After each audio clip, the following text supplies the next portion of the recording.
स्वामी नारायण नारायण नारायण, स्वामी नारायण नारायण नारायण, स्वामी नारायण नारायण नारायण, स्वामी नारायण नारायण नारायण, स्वामी नारायण स्वामी नारायण, स्वामी नारायण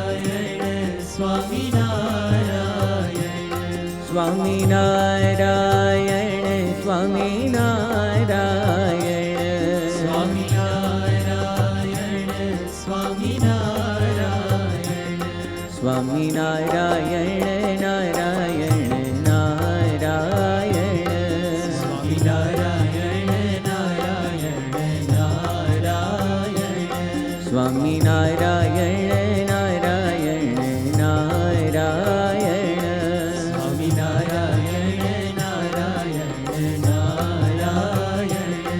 स्वामी नारायण स्वामी नारायण, स्वामी नारायण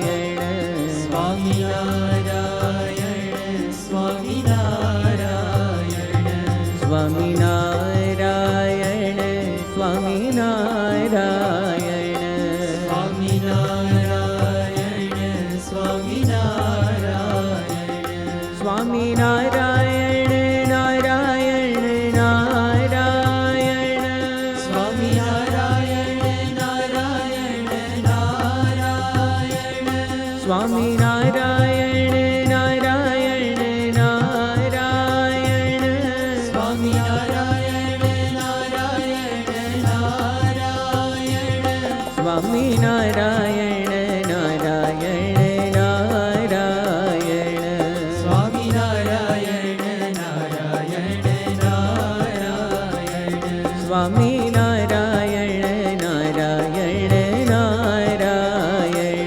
स्वामी नारायण नारायण नारायण, स्वामी नारायण नारायण नारायण,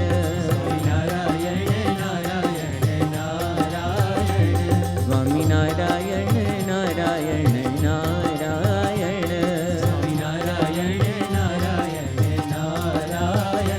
स्वामी नारायण नारायण नारायण, स्वामी नारायण नारायण नारायण।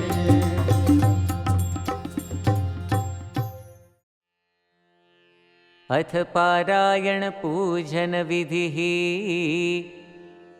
मंगलम। હવે આપણે બે હાથ જોડી મંગલાચરણમાં જોડાઈએ। વંદે શ્રી પુરુષોત્તમં ચ પરમં ધામાક્ષરં જ્ઞાનદં, વંદે પ્રાગજિભક્તમેવ મનઘં ब्रह्मस्वरूपं मुदा, वन्दे यज्ञपुरुषदासचरणं श्रीयोगिराजं तथा, वन्दे श्रीप्रमुखं महन्तगुणिनं मोक्षाय भक्त्या सदा। शांतिपाठः। હવે હાથ જોડી સદા સર્વત્ર અને સર્વ પ્રકારે શાંતિ થાય તે માટે અક્ષર પુરુષોત્તમ મહારાજની પ્રાર્થના કરીએ। દિવ્યાં શાંતિં પરાં શાંતિં શાંતિં હિ શાશ્વતીં ધ્રુવાં તનોતુ સહજાનંદઃ सर्वत्र सर्वथा सदा। हरिः ओम। द्यौः शान्तिरन्तरिक्षगुं शान्तिः पृथिवी शान्तिरापः शान्तिरोषधयः शान्तिः वनस्पतयः शान्तिर्विश्वे देवाः शान्तिर्ब्रह्म शान्तिः सर्वगुं शान्तिः शान्तिरेव शान्तिः साम शान्तिरेधि जतो यतः समीहसे ततो नो अभयं कुरु शन्नः कुरु प्रजाभ्यो भयन्नः पशुभ्यः विश्वानि देव सवितर्दुरिता निपरासुव झद्भद्रन्तन्न आसुव ॐ शान्तिः शान्तिः शान्तिः सुशान्तिर्भवतु सर्वारिष्टशान्तिर्भवतु प्रधानसंकल्पः हवे आ पारायण विधिनो संकल्प करवा जमणा हाथमां जळ भरेली चमची धारण करिए। नमः परमात्मने श्री स्वामिनारायण परब्रह्म पुरुषोत्तमाय तत्सत्। अद्य ब्रह्मणो द्वितीये परार्धे श्री श्वेतवाराह कल्पे सप्तमे वैवस्वतमन्वन्तरे अष्टाविंशतितमे कलियुगे कलिप्रथमचरणे मासोत्तमे मासे शुभपुण्यतिथौ सर्वेषु ग्रहेषु यथा यथं राशिस्थानस्थितेषु सत्सु भक्तानां नामानि दीयन्ते। सांगं सपरिवारं तत्तन्नगरवास्तव्यानां तत्तन्नाम्नां भक्तानां। हवे प्रत्येक यजमान हरिभक्त पोतपोतानुं नाम मनमा बोले। अत्र उपस्थितानामनुपस्थितानां च सर्वेषां सत्संगिनां साधूनां पार्षदानां साधकानां समस्तगुणातीतमण्डलभक्तानां। हवे અહીંથી જે રીતે બોલવામાં આવે તે રીતે બોલો। ધર્મ अर्थ काम मोक्ष फल प्राप्ति अर्थम अक्षर पुरुषोत्तम सिद्धांत साक्षात्कार अर्थम अक्षर रूपता प्राप्ति पूर्वक पुरुषोत्तम सहजानंद भक्ति अर्थम दास भाव दिव्य दृष्टि सुहृद भाव आदि प्राप्ति अर्थम परब्रह्म श्री स्वामिनारायण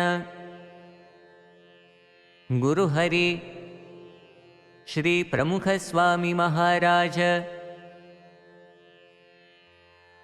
प्रकट गुरुहरि श्री महंत स्वामी महाराज प्रसन्नता प्राप्ति अर्थम सर्व अभिलाष सिद्धि अर्थम यथा ज्ञानेन यथा मिलितोपचार द्रव्यैः चातुर्मासे त्रिदिनावधिकपारायण निमित्ते अक्षर पुरुषोत्तम महाराज पूजन पूर्वकं ग्रंथ पूजनाख्यं कर्म अहं करिष्ये। जळ नीचे पधराओ। स्वस्ति वाचनम। हवे આપણે સૌ પોતપોતાના ઘરમાં બાજોઠ ઉપર પધરાવેલા અક્ષર પુરુષોત્તમ મહારાજ તેમજ ગુરુ પરંપરાની મૂર્તિઓ તેમજ ગ્રંથનું કંકુ અને અક્ષતથી પૂજન કરીશું અને ત્યારબાદ પરિવારના દરેક સદસ્યોના ભાલે પણ કંકુ અને ચોખાનો ચાંદલો કરીશું। मनसि राजतां स्वस्ति स्वस्ति वचसि कर्मणि भूयात् स्वस्तिमयं सर्वं स्वामिनारायण प्रभो। हरिः ओम स्वस्ति न इन्द्रो वृद्धश्रवाः स्वस्ति नः पूषा विश्ववेदाः स्वस्ति नस्तार्क्ष्यो अरिष्टनेमिः स्वस्ति नो बृहस्पतिर्दधातु भद्रं कर्णेभिः शृणुयाम देवा भद्रं पश्येमाक्षभिर्जत्राः स्थिरैरङ्गैस्तुष्टुवागुंसस्तनुभिर्व्यशेमहि देवहितञ्जदायुः। श्री સ્વામિનારાયણ ભગવાનની જય. હવે આપણે વક્તા સંતને વિનંતી કરીએ કે આપણને પારાયણનો લાભ આપે. ગુણાતીતોક્ષરમ બ્રહ્મ ભગવાન પુરુષોત્તમઃ જનો જાનન્નિદં સત્યમ મુચ્યતે ભવબંધનાત.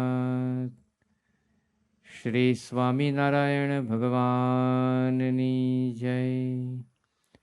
અક્ષર પુરુષોત્તમ મહારાજની જય. ગુણાતીતાનંદ સ્વામી મહારાજની જય. પ્રમુખ સ્વામી મહારાજની જય. મહંત સ્વામી મહારાજની જય. પ્રમુખ સ્વામી મહારાજ શતાબ્દી મહોત્સવની જય.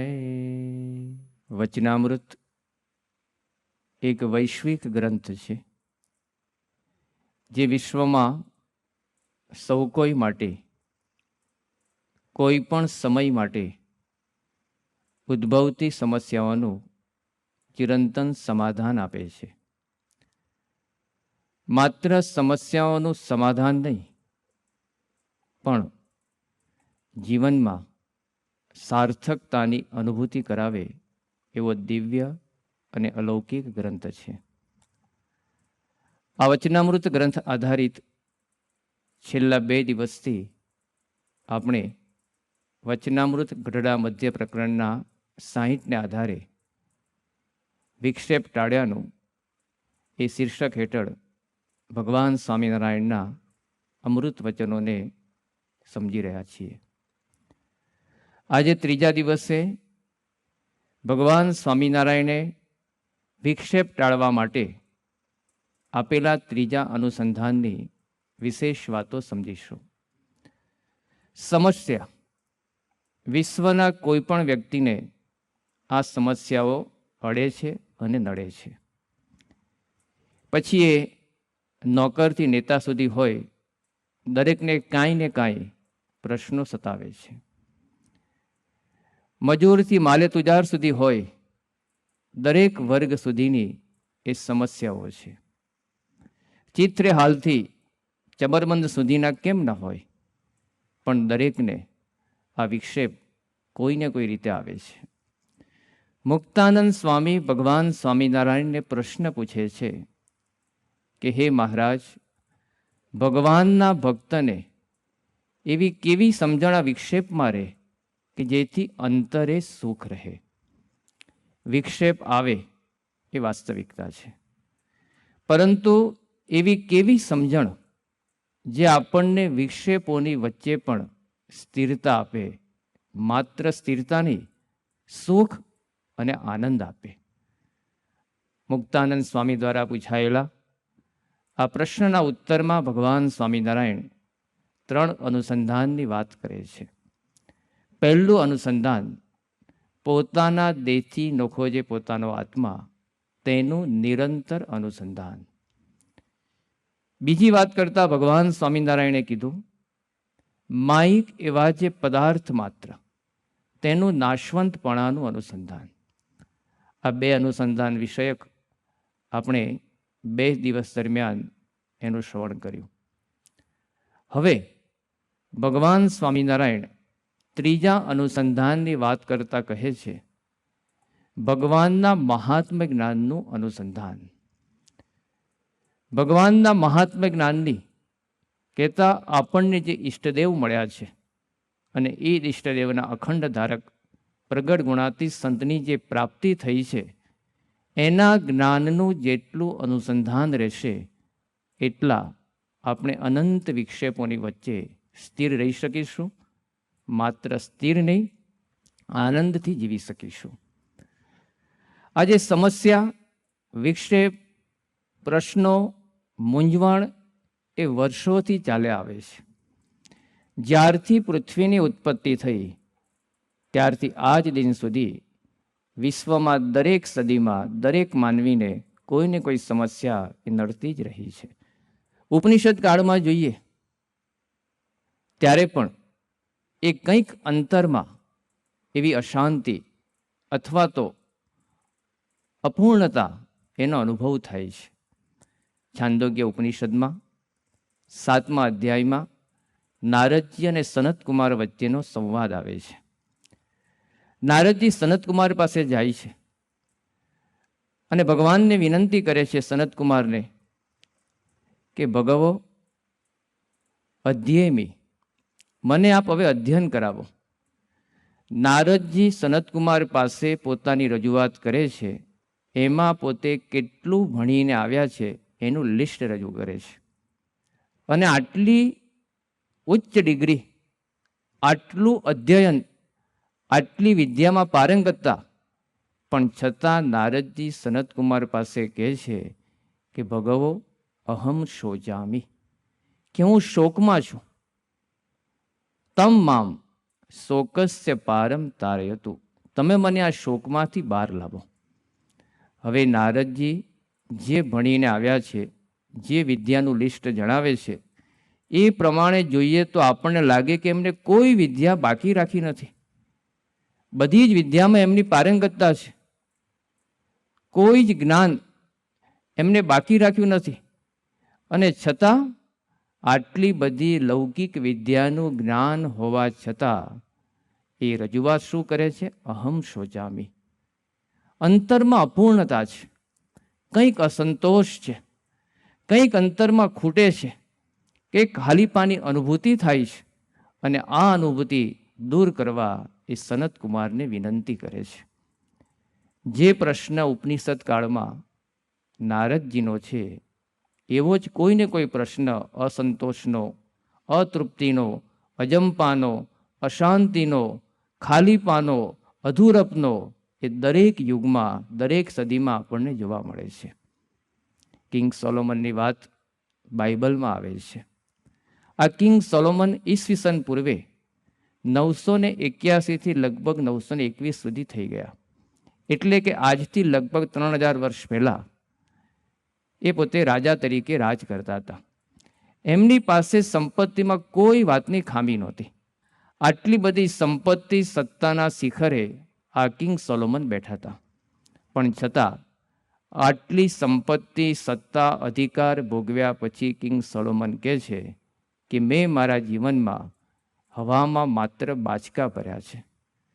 એમને કોઈ સંતોષનો અનુભવ ના થયો, કોઈ પૂર્ણતાની અનુભૂતિ ના થઈ. સતત અતૃપ્તિનો ઓડકાર જ એમના જીવનમાં આવ્યો.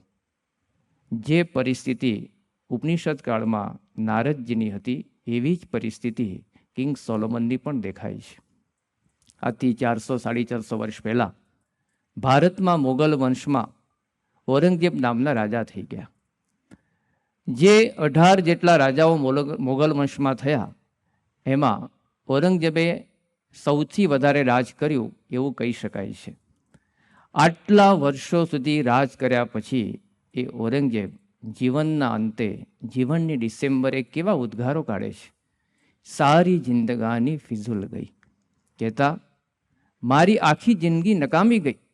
અંતરમાં અધૂરપનો અહેસાસ, અપૂર્ણતાની અનુભૂતિ આવા મોટા વ્યક્તિઓને પણ કોરી ખાય છે. તો નેપોલિયન આજથી 250-300 વર્ષ પહેલાં ફ્રાન્સનો બેતાજ બાદશાહ, અડધા યુરોપને જીતેલો આવો મહાન રાજા, જેની પાસે કોઈ સત્તાની કામી નહોતી, કોઈ અધિકાર કોઈ ઓછો નહોતો, સત્તા સંપત્તિ અધિકારમાં કેટલો બધો ઉચ્ચ સિંહાસને બેઠો હતો. પણ એ નેપોલિયન રાજા શું કહે છે કે I have enough wealth to buy any comfort in this world. I could have the world at my feet, but I haven't seen 6 happy days in my life. કે હું આ દુનિયામાં એવી કોઈ વસ્તુ નથી જે ના ખરીદી શકું. મારા પગ નીચે આખી દુનિયાને લાવી શકું એવી મારી તાકાત છે, but I haven't seen 6 happy days in my life. મેં મારા જીવનમાં 6 જેટલા પણ સુખના દિવસો જોયા નથી. કેવી અંતરમાં અધૂરપતા હશે, કેવી ખાલીપાની અનુભૂતિ હશે, ત્યારે આવા શબ્દો નીકળે. મહારાષ્ટ્રમાં એક બહુ જ પ્રસિદ્ધ સમાજ સેવક થઈ ગયા. જ્યારે તિથલની જન્મજયંતિ ઉજવાઈ હતી પ્રમુખ સ્વામી મહારાજની, એ વખતે સંતો ખાનદેશમાં દર્શનાર્થે પધાર્યા હતા. ત્યારે એ વખતે મહારાષ્ટ્ર ગવર્મેન્ટની બોર્ડ ઉપર આ સમાજ સેવકના બહુ જ મોટા શતાબ્દીના બિલબોર્ડ દેખાતા હતા. એનો અર્થ એ થયો કે સરકાર પણ એમની શતાબ્દી બહુ જ ભવ્યતાથી ઉજવતી હશે. કહેતા એમને મહારાષ્ટ્રમાં ખૂબ સારું કાર્ય કર્યું હતું, પરંતુ આટલી સમાજ સેવા પછી પણ અંતરમાં અપૂર્ણતા, અસંતોષની લાગણી કંઈ કોરી કહી ગઈ હશે અને એમને આપઘાત કરીને જીવનને ટૂંકાવ્યું. તો આવા કેટલા દ્રષ્ટાંતો અને પ્રસંગો દુનિયામાં આપણને નજરે ચડે છે. પ્રસિદ્ધિ કે પ્રતિષ્ઠાના પદ ઉપર પહોંચ્યા હોય, કોઈ ખામી ના હોય, છતાં પણ એવા ઉદ્ગારો નીકળે છે. અમેરિકાના બહુ જ પ્રસિદ્ધ ગાયક, જેની નામના માત્ર અમેરિકામાં નહીં પરંતુ વિશ્વના એક દેશોમાં હતી. વિશ્વના તમામ યુવાનો અને યુવતીઓને એની પાછળ ઘેલું થતું, પરંતુ આવો મહાન ગાયક સમૃદ્ધિની આમ શિખરની ટોચ ઉપર બેઠા હતા, પરંતુ છતાં ઉદ્ગારો એમના વિશે લખાયેલા પુસ્તકમાં લખ્યું છે. એ પોતે એવું બોલતા કે I am the loneliest person on the earth, કે હું આ પૃથ્વી ઉપર સૌથી એકલતા અનુભવતો વ્યક્તિ છું. વિશ્વ આખાને હસાવનાર એવા મહાન પ્રસિદ્ધ હાસ્યકાર, એના ઉદ્ગારો પણ કંઈક આવા જ હતા. એ પોતે બોલતા કે હું આખી દુનિયાના વ્યક્તિને હસાવી શકું છું, પરંતુ આખી દુનિયા ભેગી થઈને મને ન હસાવી શકે એટલો હું અંતરથી દુઃખી છું. વ્યક્તિના અંતરમાં રહેલો અસંતોષ, ખાલીપો એ વ્યક્તિને આ વિક્ષેપોની અંદર ડામાડોળ પરિસ્થિતિમાં મૂકી દે છે. સ્વામિનારાયણ સંપ્રદાયમાં વડતાલ મંદિરના આદિ કોઠારી તરીકે જેને અભૂતપૂર્વ સેવાઓ આપી એ હતા ગોરધનદાસ કોઠારી. આ ગોરધનદાસ કોઠારી સંવત 1910માં એ કોઠારી પદ તરીકે નિયુક્ત થયા. છેક 1965 સુધી, એટલે કે લગાતાર 55 વર્ષ સુધી એમને વડતાલ મંદિરમાં, વડતાલ સંસ્થામાં કોઠારી પદ તરીકેની સેવાઓ આપી. બહુ જ પવિત્ર જીવન, બહુ જ પ્રામાણિક જીવન, નિયમ ધર્મયુક્ત જીવન. કારણ કે વડતાલના એ વખતના સંતો એમને દંડવત કરતા. ત્યાગી વર્ગ કોઈ ગૃહસ્થને દંડવત કરે એટલે એમનું જીવન કેટલું પવિત્ર હશે એ એના પરથી આપણને ખ્યાલ આવે છે. આવું પવિત્ર જીવન સાથે વ્યવહાર દક્ષતા પણ એવી. બહુ જ બાહોશ કોઠારી, ખૂબ સારી રીતે સમગ્ર વડતાલ સંસ્થામાં એમને વ્યવહાર કર્યો અને એટલે જ 55 વર્ષ સુધી એ પોતે રહી શક્યા હશે. વડતાલ સંસ્થાના આદિ આચાર્ય રઘુવીરજી મહારાજ, ત્યાર પછીના ભગવત પ્રસાદજી મહારાજ, ત્યાર પછી વિહારીલાલજી મહારાજ, લક્ષ્મી પ્રસાદજી મહારાજ, શ્રીપ્રતિ પ્રસાદજી મહારાજ, આ 5 આચાર્યો એ પોતે આચાર્ય પદ તરીકે રહ્યા, પણ કોઠારી તરીકે એકમાત્ર વ્યક્તિ રહ્યા ગોરધનદાસ કોઠારી. એટલી બધી જબરજસ્ત એમની વ્યવહાર દક્ષતા હશે, નિયમ ધર્મયુક્ત જીવન હશે.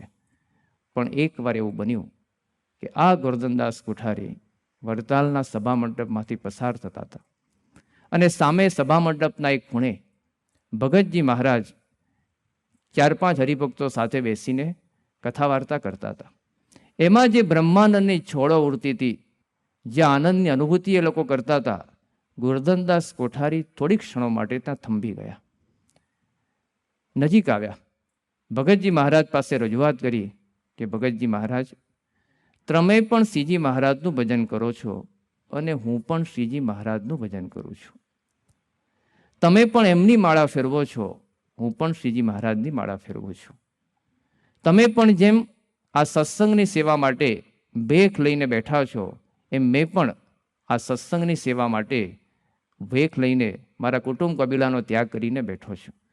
પણ તમારા મુખ ઉપર જે આનંદ છે એ આનંદ મને કેમ નથી? અંતરમાં આનંદની અનુભૂતિ એ અલગ બાબત છે. આજે કાંઈ પ્રસંગો આપણે જોયા, એ ઉપનિષદ કાળનો હોય કે મધ્યકાલીન યુગનો હોય કે અર્વાચીન યુગનો હોય કે સંસારના વિવિધ ક્ષેત્રોનો હોય, પણ દરેકને આટલી સેવા કે આટલી સત્તા, આટલો અધિકાર કે આટલી સંપત્તિ મેળવ્યા પછી પણ અંતરમાં ખાલી પાની અનુભૂતિ થાય છે. આ બધા જ પ્રસંગો આપણને બતાવે છે કે આ બધા જ પ્રસંગો જુદા જુદા સમયના છે, જુદા જુદા દેશના છે, જુદા જુદા ક્ષેત્રોની વ્યક્તિના છે, પણ અનુભૂતિ અંતરના ખાલીપાની એ કોમન આવે છે. તો આ અંતરનો ખાલીપો એ દૂર થાય અને પૂર્ણતાની અનુભૂતિ થાય, આ અંતરની અધૂરપ એ મટે અને કૃતાર્થતાનો, જીવનની સાર્થકતાનો અનુભવ થાય, એ અનુસંધાનની વાત ભગવાન સ્વામિનારાયણ કરે છે. અને એ છે ભગવાનના મહાત્મ્ય જ્ઞાનનું અનુસંધાન. જીવનમાં સિદ્ધિ મેળવવી એ સારી બાબત છે, પણ એ સિદ્ધિ કે પ્રસિદ્ધિ મેળવ્યા પછી સાર્થકતાની અનુભૂતિ કરવી એ અલગ બાબત છે. જીવનમાં પદ કે પ્રતિષ્ઠા મેળવવી એ સારી બાબત છે, પરંતુ એ મેળવ્યા પછી જીવન કૃતાર્થ હોવું, પૂર્ણકામપણાની અનુભૂતિ થવી એ અલગ બાબત છે. એ બાબત આ અનુસંધાનથી આવે છે. એ ભગવાન સ્વામિનારાયણ એ આપણને સમજાવે છે. ગીતાના 15મા અધ્યાયના 20મા શ્લોકમાં પણ કંઈક આવી જ વાત છે. શ્રી કૃષ્ણ ભગવાન અર્જુનને સમજાવે છે. અર્જુનને કહે છે, ઇતિ ગુહ્ય તમામ શાસ્ત્રમ ઇદમ ઉક્તમ મયા નદઃ એતદ બુદ્ધ્યા બુદ્ધિમાન સ્યાત કૃતકૃત્યસ્ય ભારત. 15મા અધ્યાયનો 20મો શ્લોક છે, 15મા અધ્યાયનો છેલ્લો શ્લોક છે. આ અધ્યાયનું નામ છે પુરુષોત્તમ યોગ. ગીતામાં 18 અધ્યાય છે. ભગવાનના નામથી અપાયેલા યોગનું નામ એટલે આ 15મો અધ્યાય પુરુષોત્તમ યોગ. ભગવાનના મહિમાની વાત કરીને શ્રી કૃષ્ણ ભગવાન પછી અર્જુનને સમજાવે છે કે ઇતિ ગુહ્ય તમામ શાસ્ત્રમ ઇદમ ઉક્તમ મયા નગઃ. અનગ એટલે કે નિષ્પાપ. હે નિષ્પાપ, હે અર્જુન, હે ભારત, મેં તને જે આ વાત કરી એ કેવી છે? ગુહ્ય તમામ. ગુહ્ય નહીં, ગુહ્યતર નહીં, ગુહ્ય તમામ કહેતા સુપરલેટિવ ડિગ્રી. એ કેવી વાત? ભગવાનના સર્વોત્કૃષ્ટપણાની, સર્વોપરીપણાની, સર્વાવતારીપણાની વાત એ આ ગુહ્ય તમામ વાત છે. આ વાત ઇતિ બુદ્ધ્યા બુદ્ધિમાન સ્યાત. જો બુદ્ધિશાળી વ્યક્તિ આને સમજશે તો જ કૃતકૃત્યસ્ય ભારત. કૃતકૃત્ય કહેતા કૃતાર્થતા, જીવનની સાર્થકતાની અનુભૂતિ, પૂર્ણકામપણાની અનુભૂતિ ત્યારે જ થશે જ્યારે ભગવાનના મહાત્મ્ય જ્ઞાનની આપણે વાતો સમજીશું, એનું અનુસંધાન રાખીશું, તો જ આ વાત સમજાશે. એ શ્રી કૃષ્ણ ભગવાન અર્જુનને સમજાવી રહ્યા છે. આપણે અત્યાર સુધી આગલા 2 અનુસંધાન સમજ્યા. આત્મનિષ્ઠાની દ્રઢતા હશે, એ અનુસંધાન હશે તો સુખ દુઃખની અનુભૂતિ અથવા તો જ્યારે અપમાન થાય, અગવડો પડે, ત્યારે આપણે એનો સ્થિર રહી શકીશું. સાંખ્ય જ્ઞાનની દ્રઢતા હશે તો જગત પદાર્થ માત્ર નાશવંત છે, એનાથી પણ સ્થિર રહી શકીશું.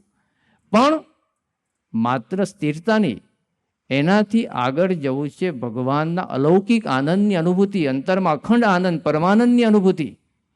એ ક્યારે થશે? ભગવાનના મહાત્મ્ય જ્ઞાનના અનુસંધાનથી થશે.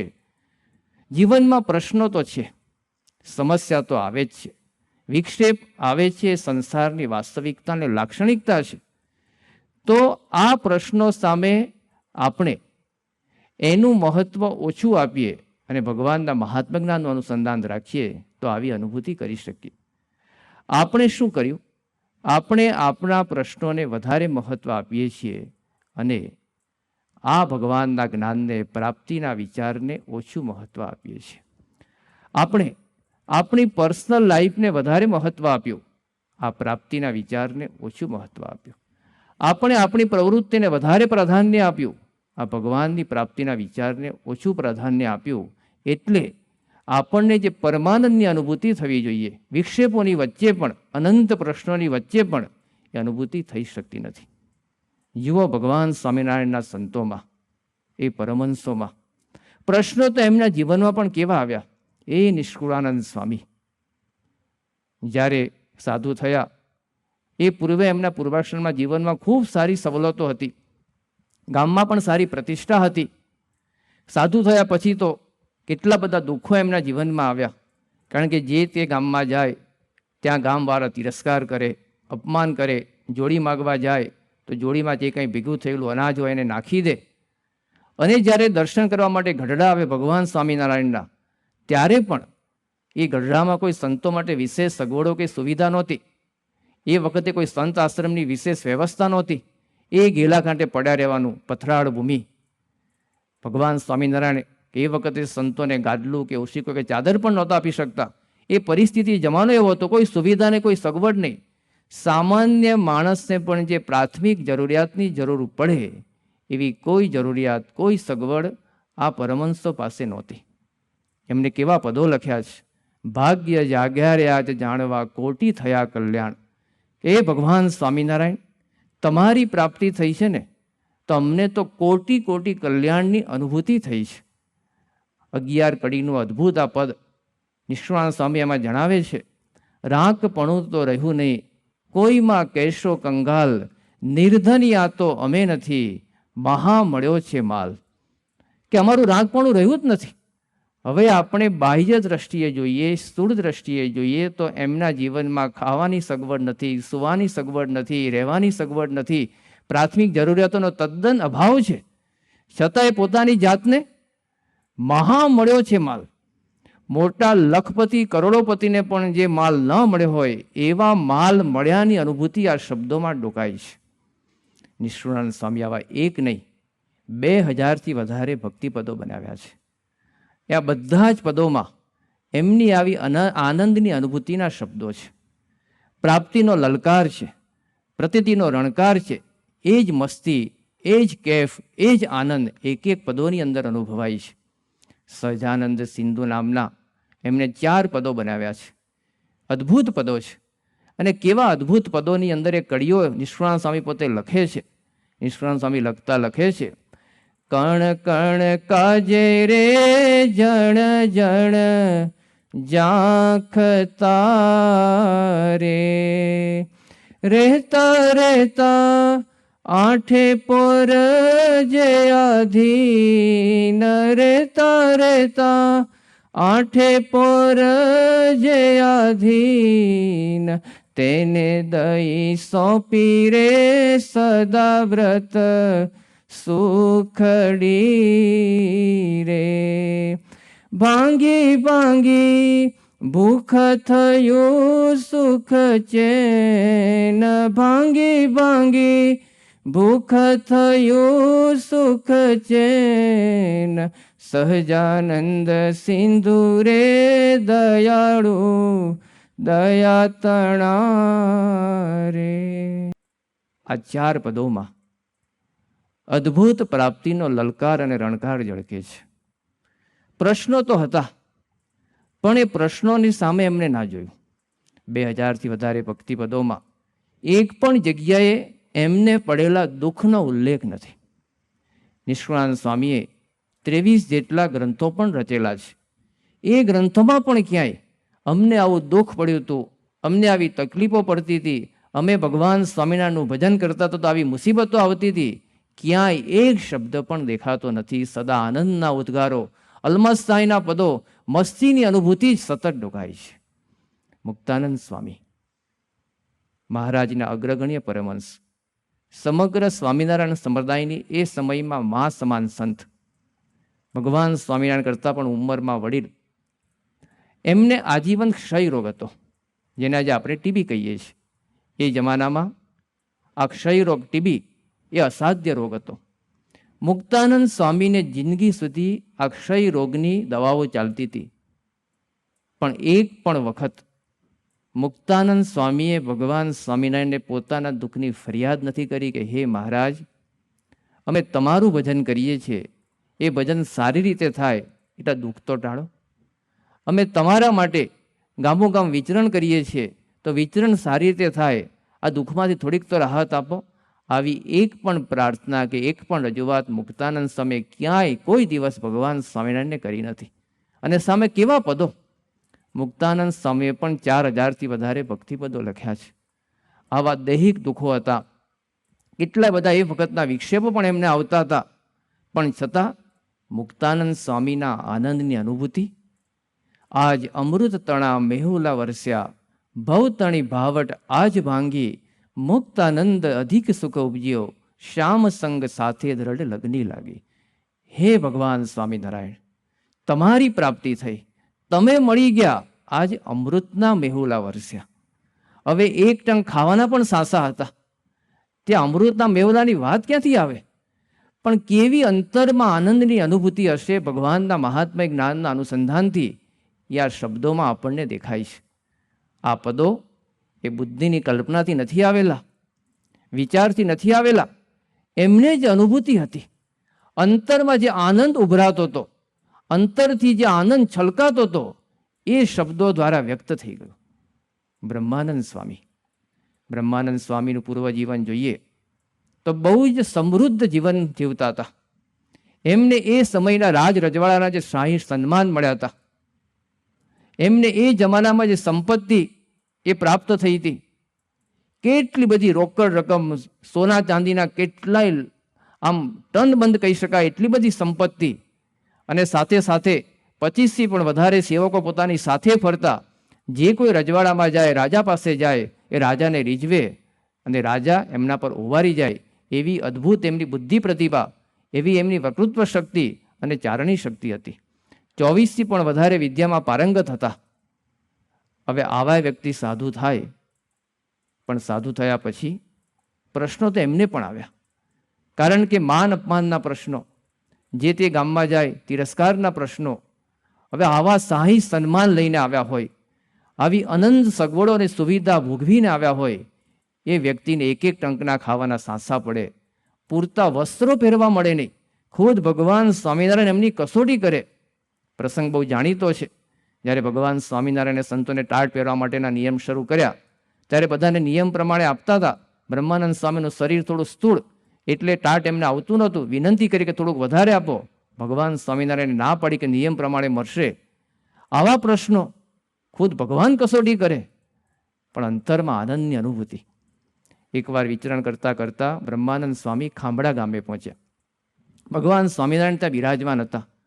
સંધ્યાકાળ હતો અને બ્રહ્માનંદ સ્વામીના મંડળના સંતો આવ્યા. મહારાજના દર્શન થયા. ભગવાન સ્વામિનારાયણ ઉપદેશામૃત વહાવતા હતા. મહારાજે બ્રહ્માનંદ સ્વામીને જોયા એટલે બ્રહ્માનંદ સ્વામીને કીધું કે બ્રહ્માનંદ, આજે તો તમે કીર્તન સંભળાવો. બ્રહ્માનંદ સ્વામી તો શીઘ્ર કવિ હતા. એમને કીર્તન મહારાજને સંભળાવવા માટે કોઈ પુસ્તકની જરૂર નહોતી. શીઘ્ર કવિ અને તરત જ નવું કીર્તન બનાવી શકે એવી એમની શક્તિ હતી. એટલે એમને મહારાજની આજ્ઞા થઈ, ચલો મહારાજને આજે એક કીર્તન સંભળાવીએ. કીર્તન શરૂઆત કરતા પહેલા બ્રહ્માનંદ સ્વામીના મુખેથી એક શબ્દ નીકળ્યો, એક વાક્ય નીકળ્યું કે જો કોઈ દેખતું હોય તો મારી સારંગી લાવો. સારંગી સંગીતનું એક વાદ્ય છે, એ સાથે ભળે તો જરા વધારે સુમેળ જાગે, એ ભાવથી એમને સારંગી મગાવી. બ્રહ્માનંદ સ્વામીના આ વાક્ય એ ભગવાન સ્વામિનારાયણે સાંભળ્યા. કોઈ સારંગી લાવો એ પછીના વાક્ય સાથે કોઈ પ્રશ્ન નહોતો, પણ આગળ એક વાક્ય બીજું બોલાયું, જો કોઈ દેખતું હોય. અને તરત જ ભગવાન સ્વામિનારાયણે બ્રહ્માનંદ સ્વામીને પૂછ્યું કે બ્રહ્માનંદ સ્વામી, આવું કેમ કહેવું પડ્યું? કોઈ દેખતું હોય, શું તમારા મંડળના સંતો દેખતા નથી? ત્યારે બ્રહ્માનંદ સ્વામી કીધું કે મહારાજ, આપની આજ્ઞાથી કટરસના નિયમો ચાલે છે, એટલે 6 પ્રકારના જે આપણા રસ છે, ખાટો, ખાડો, તીખો, ગળ્યો, એ રસ શરીરમાં કેટલાય મહિનાઓથી સંતોને ગયા નથી, અને એની અસર એ શરીર ઉપર થઈ છે. શરીરમાં પૂરતા મિનરલ્સ કે વિટામિન્સ મળે નહીં, એટલે એની અસર આ શરીરની આંખો પર થઈ છે. એટલે અમારા મંડળના કેટલાક સંતોને રતાંધ્રપણાનો રોગ લાગુ પડ્યો છે, એટલે મારે આવું કહેવું પડ્યું. અને આ વાત જ્યારે બ્રહ્માનંદ સ્વામીની સાંભળી ત્યારે ભગવાન સ્વામિનારાયણના આંખમાંથી થોડા જળજળી આવી ગયા. એમને થયું કે મારા સંતોને મેં આટલું તપ કરાવ્યું છતાં પણ મને કાંઈ કીધું નહીં. બ્રહ્માનંદ સ્વામી જોયું કે મહારાજની આંખમાં જળજળી આવ્યા છે, ત્યાં તો સારંગી આવી ગઈ. એમને તરત જ મહારાજને કીધું કે મહારાજ, આવા તો કોઈ દુઃખો અમને અડતા નથી કે નડતા નથી. આપની આજ્ઞાથી તો આવા અનંત દુઃખો સહન કરીશું, પણ તમારી જે પ્રાપ્તિ અમને થઈ છે, તમે જે મળ્યા છો સાક્ષાત પૂર્ણ પુરુષોત્તમ નારાયણ, કોઈ દુઃખો અમને દેખાતા નથી. અને આ વાત કરીને બ્રહ્માનંદ સ્વામીએ ત્યાં જ એક નવા કીર્તનની રચના કરી. રાજ મારે દિન દિન દિવાળી રે, વાલા મળતા તમને વનમાળી રે. હે વનમાળી, હે ભગવાન, તમે મળ્યા છો ને, તમારી પ્રાપ્તિ થઈ છે ને, અમારે તો રોજ દિવાળી જેવો આનંદ છે. યોગાનંદ સ્વામી પોતે લખે છે, એ સુખ સંભાળતા આજ ફાટે મારી છાતી, કે ભગવાન સ્વામિનારાયણ એવો અનંત આનંદ આપ્યો છે ને, એની જ્યારે માત્ર હું સ્મૃતિ કરું છું ત્યારે પણ મારા અંતરની મારી છાતી એ ફાટે છે. એટલી બધી અલૌકિક આનંદની અનુભૂતિ આ સંતોને હતી. આનંદ એમને ભરાયેલો નહોતો, ઉભરાતો હતો, છલકાતો હતો. ભગવાન સ્વામિનારાયણના પ્રતાપે અને ગુણાતીત પરંપરાના આશીર્વાદથી આવા ભક્તો આવા વિક્ષેપોની વચ્ચે પણ આનંદથી જીવી શકે છે. ઠીકરિયા ગામના છગનભાઈ બહુ જ સામાન્ય, પરંતુ ઘરમાં પણ કોઈ જ વિશેષ વ્યવસ્થા નહીં, રહેવા માટે સામાન્ય ઝૂંપડું. ઘરમાં જે વાસણો હતા એ પણ સાવ માટીના. રોટલો કરીને પોતે જીવે. એ રોટલો બનાવવા માટે પણ એમની પાસે જે વાસણ હતું એને પણ તારથી સાંધેલું, એ પણ માટીનું. આવી સાવ કંગાલિયત અનુભવાતું એમનું જીવન. જ્યાં જુઓ ત્યાં ગરીબી આંખે વળગે.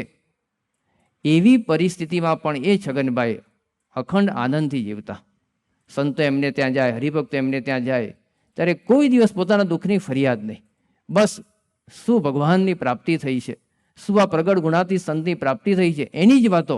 અને એ જ્યારે કથા વાર્તા કરે, કીર્તનો લલકારે, ત્યારે ગમે તેવાના દુઃખ પણ નાશ પામે. એવી આ છગનભાઈની સ્થિતિ. તો આવા વિક્ષેપોની વચ્ચે પણ આવી સ્થિતિમાં રહી શકનારા હરિભક્તો છે. કેનેડાના ભગવાનજીભાઈ માંડવિયા બહુ જ નાની ઉંમરે, યુવાન વયે એમને બ્લડ કેન્સર થયું. 1988ની સાલમાં જ્યારે પ્રમુખ સ્વામી મહારાજ ધર્મ પ્રવાસમાં હતા, કેનેડા પધાર્યા, ત્યારે એ વખતે હોસ્પિટલમાં બેઠા બેઠા જ આ ભગવાનજીભાઈએ બધી જ વ્યવસ્થા કરાવી. કોઈ દુઃખનો એક ઉદ્ગાર નહીં. એમને એમ ના થયું કે હું ભગવાન સ્વામિનારાયણનું ભજન કરું છું, આ ગુરુહરિ પ્રમુખ સ્વામી મહારાજના આશ્રય બેઠો છું, છતાં મને જ બ્લડ કેન્સર, હું સત્સંગની સેવામાં આટલો સમર્પિત, છતાં મને જ આવું દુઃખ. એક દિવસ પણ, એક સમયે પણ દુઃખની એક ફરિયાદ ભગવાનજીભાઈએ કરી નથી. એમના મિત્રો, એમના સગાવાલા કે પછી સમાજના પ્રતિષ્ઠિત વ્યક્તિઓ એમને મળવા માટે જાય, કારણ કે સમાજમાં એ વખતે ગુજરાતી સમાજમાં કેનેડામાં એમનું બહુ જ અગ્રગણ્ય પ્રદાન હતું. એટલે સારા એવા સમાજના પ્રતિષ્ઠિત લોકો એમને મળવા જાય અને કંઈક આવી હમદર્દી બતાવે ત્યારે સામેથી આશ્વાસન ભગવાનજીભાઈ આપે કે મને આવા કોઈ દુઃખની વચ્ચે આશ્વાસન આપવાની જરૂર નથી. હું મારા ગુરુ પ્રમુખ સ્વામી મહારાજના પ્રતાપ એના આશીર્વાદથી બહુ જ સુખી છું. મને જીવનમાં કોઈ અધૂરપ નથી, મને પૂર્ણ સંતોષ છે. સામે મૃત્યુ બાણું ખખડાવતું હતું, એવી પરિસ્થિતિમાં પણ ભગવાનજીભાઈ અખંડ આનંદથી જીવતા હતા. પ્રશ્નો તો હતા, વિક્ષેપો તો હતા, છતાં પણ આવા ભક્તો આનંદની અનુભૂતિ કરી શકતા હતા. અનુસંધાનની વાત જ્યારે આવે, પૂર્ણકામપણાની વાત આવે, ત્યારે ડૉક્ટર કલામ સાહેબને પણ અવશ્ય યાદ કરવા પડે. 20મી જૂન 2015નો દિવસ ડૉક્ટર કલામ સાહેબ પ્રમુખ સ્વામી મહારાજ ઉપર પુસ્તક લખ્યું હતું ટ્રાન્સેન્ડન્સ, એને અર્પણ કરવા માટે સારંગપુર પધાર્યા. ડૉક્ટર કલામ સાહેબ ભારતના એક અદ્ભુત રાષ્ટ્રપતિ લેવલના વ્યક્તિ. એમની સાથે જીવનમાં એમને કેટલી બધી પ્રતિષ્ઠાઓ મળી હતી. 48થી પણ વધારે ઓનરેબલ પીએચડીની ડિગ્રી કલામ સાહેબના જીવનમાં હતી. કેટલા મહાજીનિયસ વ્યક્તિ કહેવાય. સાથે ભારતના અણુવિજ્ઞાની, ભારતના એક ઉચ્ચ કક્ષાના બૌદ્ધિક વ્યક્તિ, આ લેવલની એમની પ્રતિષ્ઠા, અને સાથે શુદ્ધ પ્રામાણિક જીવન. ભારતના દરેક વ્યક્તિને એમના પ્રત્યે આદર થાય એવું એક બહુ જ પ્રામાણિક અને પારદર્શક જીવન પોતે જીવ્યા. આ રાષ્ટ્રપતિ લેવલના વ્યક્તિ કોઈ ધર્મગુરુ ઉપર પુસ્તક લખે એ કદાચ દુનિયાનો પહેલો પ્રસંગ હશે. અને એ પુસ્તક જાતે અર્પણ કરવા માટે પ્રમુખ સ્વામી મહારાજને સારંગપુરમાં આવ્યા. સમગ્ર પુસ્તક ટ્રાન્સેન્ડન્સ એમને પ્રમુખ સ્વામી મહારાજ સાથે પોતાની જે અનુભૂતિ હતી, સ્મરણો હતા, એને આમાં આલેખ્યા છે. પુસ્તક અર્પણ થઈ ગયું, એનો સમારંભ પણ થઈ ગયો અને પછી સારંગપુરથી એ અમદાવાદ તરફ પાછા આવતા હતા. આ પુસ્તકમાં સહલેખક તરીકે સેવા આપનાર અરુણ તિવારીજીએ કલામ સાહેબને એ વખતે રસ્તામાં પૂછ્યું કે sir, what is our next writing project? હવે આપણે નવું કયું પુસ્તક લખવાનું છે? કારણ કે અરુણ તિવારી એમની સાથે રહીને કેટલાક પુસ્તકોમાં સહલેખક તરીકે સહયોગ આપ્યો હતો અને કલામ સાહેબે પણ એમના જીવનમાં પૂર્વે કેટલાક પુસ્તકો સારા એવા લખ્યા હતા. એટલે તિવારી સાહેબે પૂછ્યું કે હવે આપણો નેક્સ્ટ કયો લખવાનો પ્રોજેક્ટ છે? ત્યારે કલામ સાહેબ માત્ર 2 વાક્ય બોલ્યા. કલામ સાહેબે કીધું કે નો મોર રાઇટિંગ્સ.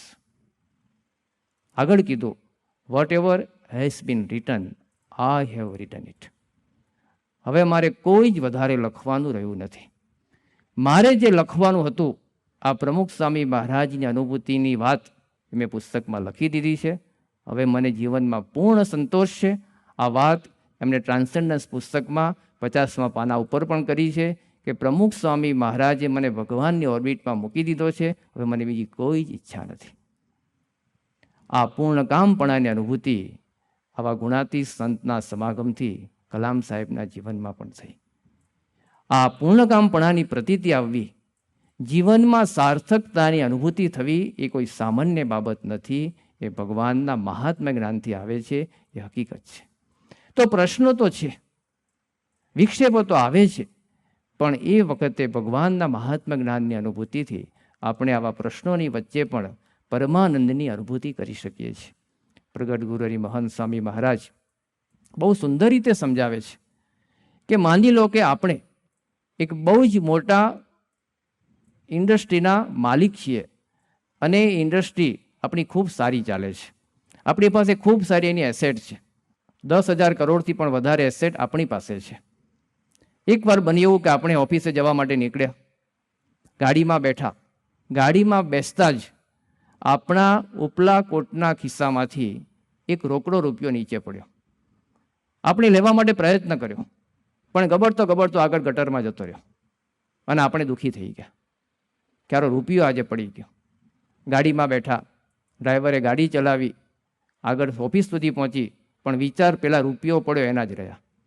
9 વાગે ઓફિસ પર પહોંચી ગયા, ટી તૈયાર હતી, ચા, પણ જરા મૂડ ના રહ્યો, ક્યારો રૂપિયો પડી ગયો. તમારા બધા સેક્રેટરી આવીને ઊભા રહી ગયા કે સાહેબ, હવે તમારે આજના દિવસમાં આટલા કામ છે અને આટલા પ્રોજેક્ટ ઉપર સહી કરવાની છે.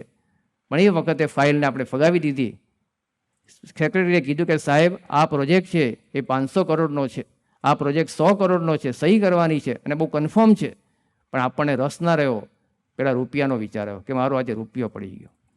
બપોરે જમવા માટે બેઠા, લંચ આવી ગયું, લંચ ખાધું, પણ વિચાર પેલા રૂપિયાનો રહ્યો કે આજે મારો રૂપિયો પડી ગયો. એમ કરતાં સાંજે 6 વાગે ઘરે આવ્યા. આપણા બાળકો અને પત્ની સાથે આપણે ભોજનની શરૂઆત કરી, પણ છતાં ઉદાસીનતા. પૂછ્યું કેમ ઉદાસીનતા છે? કે આજે સવારે ઓફિસે જતાં પેલો રૂપિયો પડી ગયો, બહુ ખોટું થઈ ગયું. સવારના 9 વાગ્યાથી લઈને સાંજના 6 વાગ્યા સુધી આપણને રૂપિયા પડ્યા એના જ વિચાર આવ્યા. બીજા દિવસે ઓફિસે ગયા, એ રીતે સેમ ઘટના બની, રૂપિયો પડી ગયો. મહંત સ્વામી મહારાજ આ દ્રષ્ટાંત આપીને સમજાવે છે કે આ સંસાર એવો છે ને, રોજ રૂપિયો પડશે, કહેતા વિક્ષેપો આવશે, અને આખો દિવસ એ રૂપિયો પડી ગયો એના વિચાર કરશું તો તમારી પાસે જે 10,000 કરોડની સંપત્તિ છે, એસેટ છે, એના વિચાર ક્યારે કરશો? પ્રશ્નો છે, વાસ્તવિક છે, આવે છે, અનુભવાય છે, એ પણ સાચા છે. પણ સામે આપણને જે પ્રાપ્તિ થઈ છે, સાક્ષાત ભગવાનના અખંડ દ્વારા ગુણાતીત સંત આપણને મળ્યા છે, એ વિચારને ક્યારે કરશું? એ પણ વાસ્તવિકતા છે. જેમ પ્રશ્ન આવે છે, વિક્ષેપ આવે છે, વાસ્તવિકતા છે, એમ સામે આવા મળેલા સંત, ભગવાનના અખંડ દ્વારા ગુણાતીત સંતની પ્રાપ્તિ, એ પણ વાસ્તવિકતા છે. પણ એનું અનુસંધાન રહે તો જ આપણે જીવનમાં આવા અનંત દુઃખોની વચ્ચે પણ શાંતિથી જીવી શકીએ છીએ. તો ભગવાન સ્વામિનારાયણ આ અનુસંધાનની વાત એ આપણને સમજાવે છે. આ અનુસંધાન, 3 અનુસંધાનની વાત ભગવાન સ્વામિનારાયણે કરી. આ અનુસંધાન હોય એટલે જીવનમાં વિક્ષેપો ના આવે એવું નથી. વિક્ષેપો તો આવશે, પરંતુ એની સામે આપણને અનુભવાશે નહીં અને સુખ રહેશે. રેનકોટ પહેરવાથી બહારનો વરસતો વરસાદ બંધ થતો નથી, વરસાદ તો પડે જ છે, પણ આપણે રેનકોટ પહેર્યો હોય તો આપણે ભીના ના થઈએ. ઉનાળામાં એસીમાં બેસવાથી ક્યારેય બહારની ગરમી ઓછી થતી નથી, ગરમી તો પડે જ છે, પણ આપણે એસીમાં બેઠા હોઈએ તો એ ગરમીની અનુભૂતિ આપણને ના થાય. પગમાં સ્લીપર કે જોડા પહેરવાથી રસ્તા પરના કાંટા કાંકરા ક્યારેય દૂર થતા નથી. કાંટા કાંકરા તો રસ્તા પર પડેલા જ છે, પણ આપણે પગમાં સ્લીપર પહેર્યા હોય, ચંપલ પહેર્યા હોય, તે કાંટા કે કાંકરાની અનુભૂતિ એ આપણને ના થાય. એમ આ અનુસંધાનથી જીવનમાં પ્રશ્નો ના આવે એવું નથી. પ્રશ્નો તો આવશે જ, વિક્ષેપો તો આવશે જ, પણ એવા અનંત વિક્ષેપોની વચ્ચે પણ આપણે આનંદથી જીવી શકીશું એવા અનુસંધાનની વાત ભગવાન સ્વામિનારાયણ અહીંયા કરે છે. આ અનુસંધાન રાખવું કઈ રીતે, એની પણ વિશેષ વાત ભગવાન સ્વામિનારાયણ સમજાવે છે. આવો જ કંઈક પ્રશ્ન ગઢડા પ્રથમના 20ના વચનામૃતમાં શુકાનંદ સ્વામી પૂછે છે કે મહારાજ, આવી તમે આત્મજ્ઞાનની બધી વાતો કરી, તો શું પોતાનું સ્વરૂપ જો પોતાના હાથમાં છે? એટલે કે આપણે એવો અર્થ કરી શકીએ કે શું આ અનુસંધાન રાખવું એ આપણા હાથમાં છે? ત્યારે એના જવાબમાં ભગવાન સ્વામિનારાયણ કહે છે, જેને સત્સંગ થયો છે તેને તો પોતાના જીવાત્માનું દર્શન પોતાના હાથમાં જ છે. પણ કઈ દિવસ એને આદર કર્યો અને પોતાના સ્વરૂપને ન દીઠું? એનો અર્થ એ થયો, ભગવાન અને ગુણાતીત સંતની કૃપાથી આ અનુસંધાન આપણે રાખી શકીએ છીએ, પરંતુ આપણે પ્રયત્ન કેટલો કર્યો? આદર કરે, પ્રયત્ન કરે એ સ્થિતિ થાય જ, એ ભગવાન સ્વામિનારાયણનું વરદાન છે. સારંગપુરના જીવા ખાચર એવા સુષુપ્તિના ભાવો મળતા નહોતા, એના સ્વપ્ન આવતા હતા. ગુણાતીતાનંદ સ્વામી પાસે પોતાની રજૂઆત કરી. સ્વામી કીધું ચાલો જુનાગઢ, અને સ્વામીનો સમાગમ કરવા માટે જુનાગઢ ગયા. અને સ્વામીના વચને એ વાઘા ખાચરે પ્રયત્ન કર્યો, એમની નિરાવરણ સ્થિતિ થઈ ગઈ. આ સત્સંગને એવો પ્રતાપ છે, ભગવાન સ્વામિનારાયણનું વરદાન છે કે સત્પુરુષની આજ્ઞાથી જો આ અનુસંધાન રાખવાનો પ્રયત્ન કરીએ તો આપણી સ્થિતિ થાય જ. કહેતા આવા વિક્ષેપોની વચ્ચે પણ આપણે આનંદની અનુભૂતિ કરી શકીએ છીએ. તો ભગવાન સ્વામિનારાયણે આપણને અનુસંધાન રાખવાની અદ્ભુત વાત કરી છે. એ અનુસંધાન હોય તો જીવનમાં વિક્ષેપો તો આવશે, પ્રશ્નો તો આવશે, પણ છતાં આપણે સ્થિર રહી શકીશું, એમાં પણ આનંદથી જીવી શકીશું. પણ આ અનુસંધાન એ મારે કરવું છે, મારે અનુસંધાન રાખવું છે. આ અનુસંધાન મારું પોતાનું થવું જોઈએ. એ વિચાર તો દ્રઢ થશે તો કંઈક પ્રયત્ન આ માટેનો થશે. આપણને કોઈ કંપની તરફથી, જે કંપનીમાં આપણે નોકરી કરતા હોઈએ, એ કંપની તરફથી વર્લ્ડ ટૂરનું પેકેજ મળે. 6 મહિના સુધી તમે દુનિયાના અનેક દેશોમાં ફરો, બધો જ ખર્ચો એ કંપની જ આપવાની હોય. રહેવાનો ખર્ચો, જમવાનો ખર્ચો વગેરે બધો ટ્રાવેલિંગનો ખર્ચો. અને સારામાં સારી એ દુનિયાની હોટલમાં અને મોટલમાં રહીને આપણે આવીએ. 6 મહિના સુધી પછી આપણે જ્યારે આપણા ઘરના ઉંબરામાં પગ મૂકીએ, અને પછી ભલે આપણું એ ઘર એ સાવ સાદું હોય, ઘરમાં કદાચ સારું ફર્નિચર પણ ના હોય, ઘરમાં કોઈક જગ્યાએ કલર પણ ઉખડી ગયો હોય, પણ આ 6 મહિનાની વર્લ્ડ ટૂરની યાત્રા પછી જેવા ઘરના ઉંબરામાં પગ મૂકીએ ત્યારે પહેલો શબ્દ આપણા મોઢામાંથી કયો નીકળે? હાશ.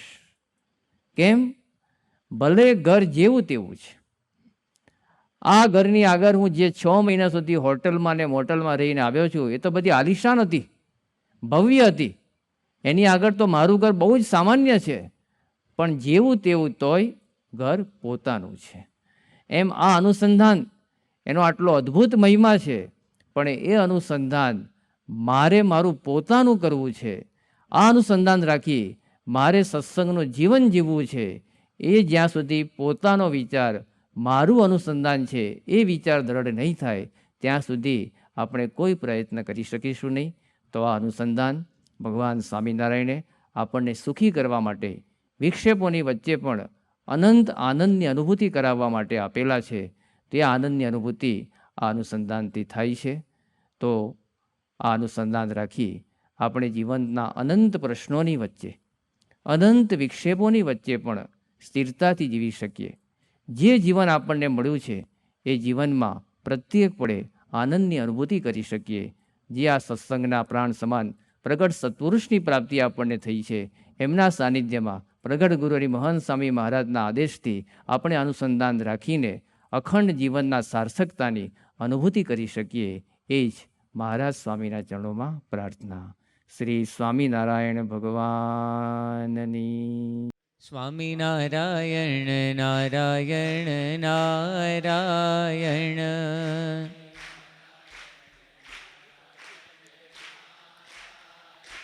સ્વામિનારાયણ નારાયણ નારાયણ.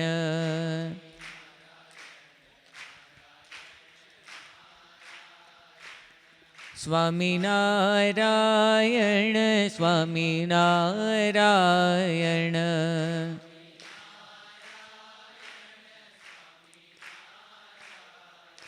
સ્વામિનારાયણ નારાયણ નારાયણ.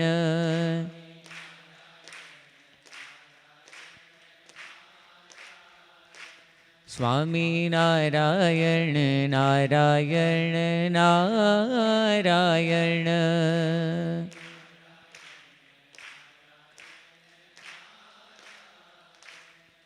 શ્રી સ્વામિનારાયણ ભગવાનની જય.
संसर को